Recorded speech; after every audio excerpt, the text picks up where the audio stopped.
Mais denúncias de irregularidades na Assembleia Legislativa do Paraná. Aposentadorias e plano de demissão voluntária também são usados para desviar dinheiro público. Aqui no estúdio vamos conversar com o coordenador do Centro de Apoio das Promotorias de Proteção ao Patrimônio Público. O Paraná TV está no ar.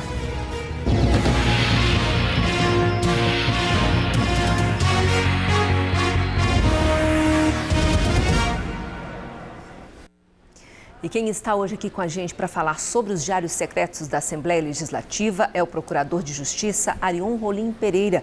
Ele é coordenador do Centro de Apoio das Promotorias de Justiça de Proteção ao Patrimônio Público. Uma boa tarde para o senhor. Boa tarde. O Ministério Público já tinha conhecimento dessas denúncias relacionadas diretamente ao diretor-geral da Assembleia Legislativa? Já existem investigações neste sentido? No âmbito do Ministério Público do Estado do Paraná, existem mais de 200 procedimentos investigatórios referentes à Assembleia Legislativa do Estado do Paraná.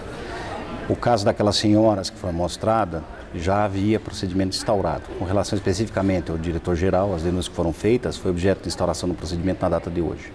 Já dá para saber, doutor, se todas essas pessoas estavam envolvidas, sabendo do esquema, como o senhor comentou aqui antes da entrevista, pode ocorrer de que algumas delas não sejam efetivamente participantes do esquema, estariam sendo usadas, né? Sim. Essa informação vocês já conseguiram efetivamente apurar ou não?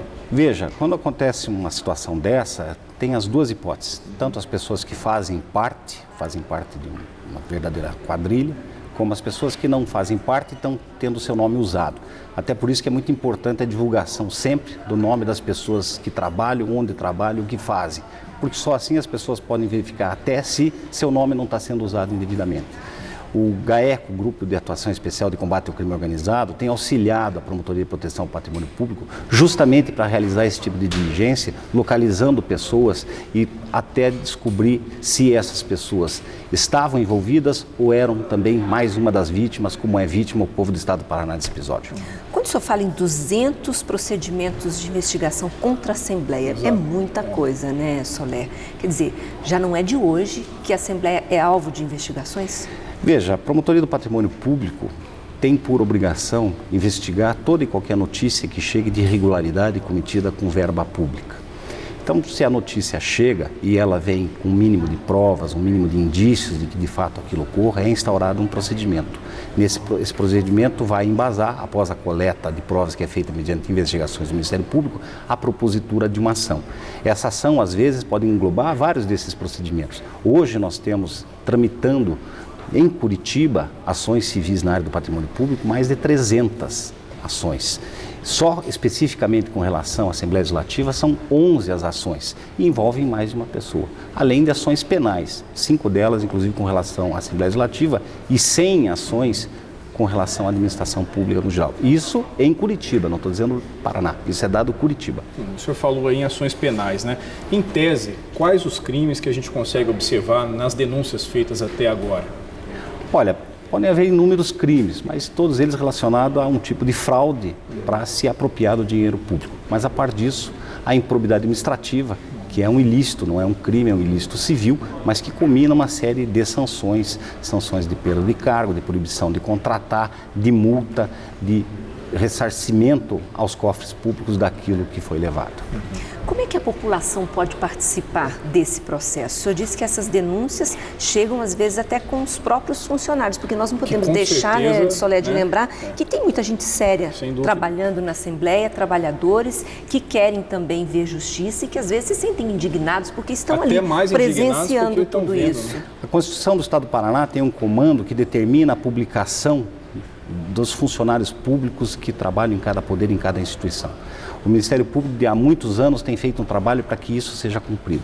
No ano passado foi publicada uma relação de servidores da Assembleia, de uma forma que me parece incompleta, porque não contempla o cargo nem o local de trabalho. A par disso, foi feito já no final do ano passado uma recomendação pelo Procurador-Geral com relação, inclusive, à questão da publicidade dos atos administrativos, onde se insere a questão dos diários oficiais, porque não adianta haver diário se ele não é acessível ao público, porque aí não cumpre o princípio da publicidade. Né? Então, a partir do momento que exista essa publicação de quem são os servidores e onde trabalham, o próprio servidor, que em tese é colega de trabalho, vai poder denunciar, por exemplo, que no setor X, onde estão em tese lotados 10, na realidade só tem 2, ele e fulano. Com isso, perde quem? Perde a população do Estado do Paraná com o desvio, perde o próprio Poder Legislativo, porque verba que deveria estar sendo usada para o bom desempenho da função legislativa está sendo desviada. Doutor, vou pedir licença ao senhor um instantinho, porque daqui a pouco nós já voltamos a conversar mais sobre os diários secretos. A seguir, novas denúncias envolvendo aposentadorias e demissões suspeitas na Assembleia. E a imagem é do Cine Teatro Ouro Verde, em Londrina. Foi lançada hoje na cidade uma campanha para destinar parte do imposto de renda dos contribuintes para eventos culturais da cidade. Neste momento, 26 graus em Londrina.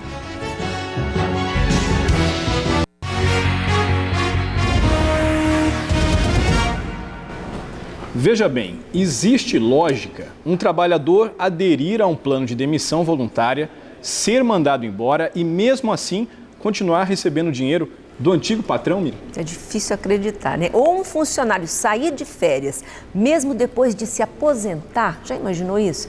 Na Assembleia Legislativa do Paraná, tudo isso aconteceu.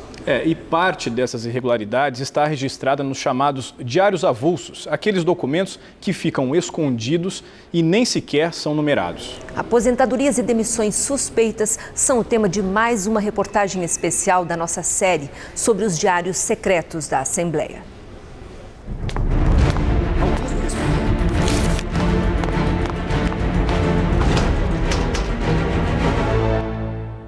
De 10 anos para cá, 79 funcionários se aposentaram na Assembleia. 23 foram considerados inválidos para continuar exercendo a função. Os motivos não são muito claros. A direção da casa não autoriza o acesso aos laudos, elaborados por uma junta médica do próprio Legislativo.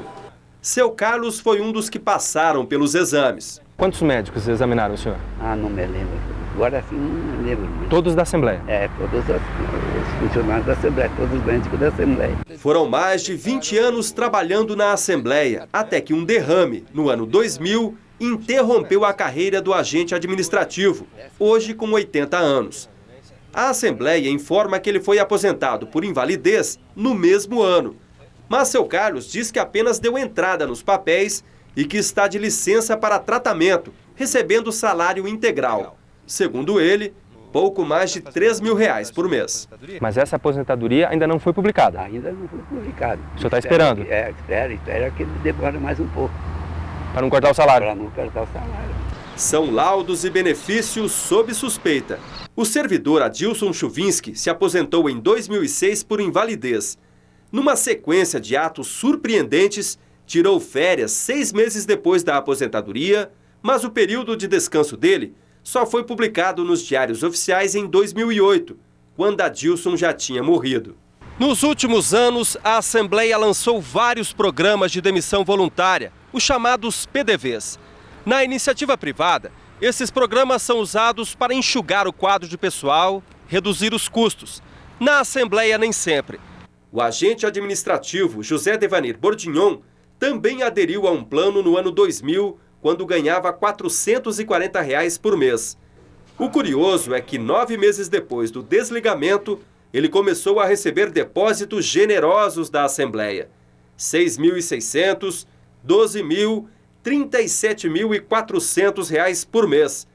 No total, os pagamentos para Devanir, após a demissão voluntária, somaram R$ 1,5 milhão de reais. Hoje, Devanir mora em Faxinal, região central do estado. Procurado pela reportagem, ele preferiu não gravar entrevista. Vamos deixar assim? Conversa certinho com a gente, seu Devanir. Vamos deixar uma outra oportunidade. Eu tomo meu medicamento, eu não consigo nem falar. A Assembleia informou que o seu Carlos Schettini, que a gente mostrou agora no início da reportagem, foi aposentado por invalidez. Mas veja só, ele ainda aparece como funcionário normal na lista da transparência, o documento divulgado pela Assembleia. E como você viu na reportagem, o seu Carlos disse que nem sabia que estava aposentado e que vem recebendo apenas o salário normal. Resta saber para onde está indo o dinheiro da aposentadoria do servidor. Pois é, e agora nós continuamos com a nossa conversa com o Procurador de Justiça, Arion Rolim Pereira, ele que é coordenador do Centro de Apoio das Promotorias de Justiça e Proteção ao Patrimônio Público. Doutor, quando vocês pedem uma informação à Assembleia, nesses procedimentos todos que vocês têm aí, vocês são prontamente atendidos? A Assembleia demonstra interesse em, digamos assim, evitar que esse tipo de problema continue acontecendo? A República é composta de vários poderes e várias instituições, cada um com a sua função. O que sempre se espera é que no desempenho de uma função, aquele órgão, aquela instituição, aquele poder, tenha a colaboração quando necessária do outro quando solicitado. Nessa matéria de requisição de informações, as informações têm que ser requisitadas, são solicitadas pela promotoria ao gabinete do procurador-geral, que imediatamente oficia a presidência da Assembleia, que via de regra determina o pronto atendimento. Mas esse pronto atendimento, como depende de informações internas, muitas vezes vem de pronto e por vezes não vem. Por vezes até é necessária ser renovada a requisição e por vezes as informações que vêm não vêm de forma completa ou vêm de uma forma que não é aquela sobre a qual foi solicitada. Mas o senhor pode dizer se a maioria vem rapidamente ou não vem?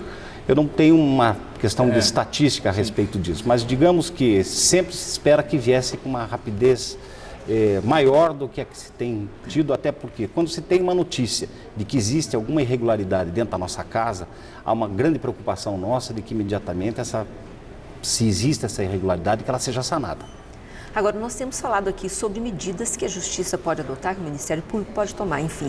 Mas caberia hoje à própria Assembleia tomar medidas administrativas que seriam muito mais urgentes nesse momento para estancar isso, para interromper esse tipo de prática? Olha, certamente qualquer órgão tem um departamento de recursos humanos, tem uma relação de servidores e diante de notícias de que constam como servidores quem não é, que está percebendo como servidor quem lá não está trabalhando, é evidente que medidas administrativas podem ser tomadas de imediato que pare a sangria os cofres públicos.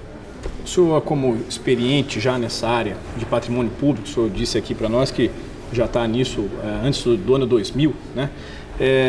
Falando em tese novamente, o senhor acha que a legislação que existe no Brasil, ela dificulta o trabalho de vocês quando se fala em punir os chamados crimes do colarinho branco? Não, veja, não é exatamente a legislação que dificulta. A legislação que trata da improbidade administrativa é uma legislação boa, mas por vezes questões processuais, questões referentes a uma verdadeira avalanche de questões que existem a ser tratadas é que acabam dificultando. Eu dei antes a notícia de quantos procedimentos temos, quantas ações temos. Então, se fossem umas poucas, a celeridade seria muito maior. Mas como a demanda é muito grande, o próprio fato de haver inúmeros já implica num certo retardo. Doutor, muito obrigado pela sua participação. Obrigada pela explicação aqui. Eu é que agradeço, cumprimento o trabalho que tem sendo desenvolvido para vocês, que certamente muito vai contribuir para o engrandecimento do nosso Estado, para o engrandecimento do sentimento de cidadania das pessoas. Obrigada, doutor Arion. Até a próxima.